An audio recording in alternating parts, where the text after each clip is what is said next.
Ah, movha lowu se wu tiva sweswo a swi jili ne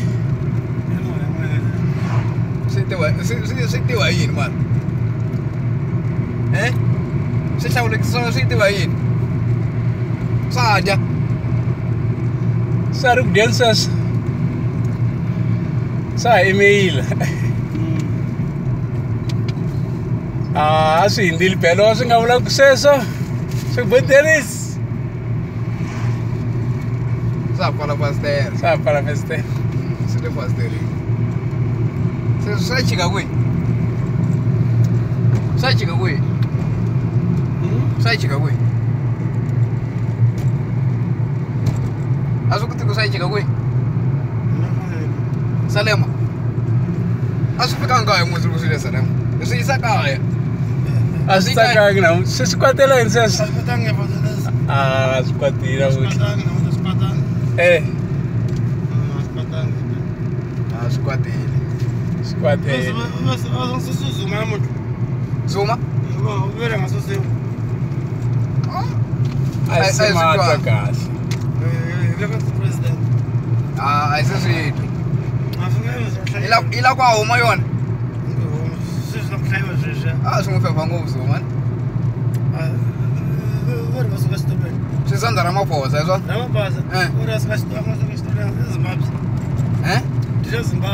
Ramaphosa dyala yini ya ku khentleni swi ta hi sapota musi ku hi mu humesa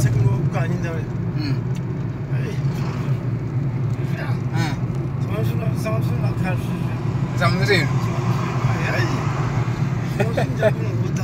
ya ri ko sitili yena yi kona a yi saseke ku peka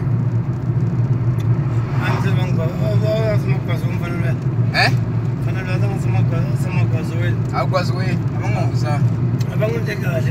jona va n'wi endla kahle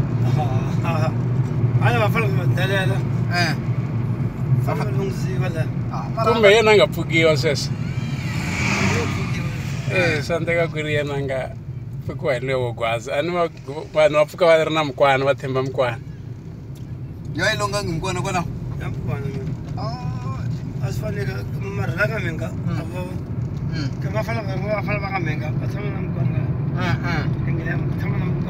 a yi va chavi musi yo famba musi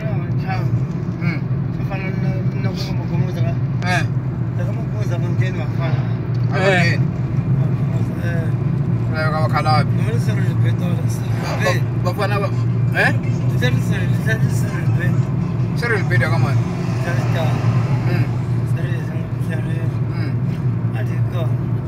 Eddie Cyril o le daya lexi wa yi dyendlile fene laya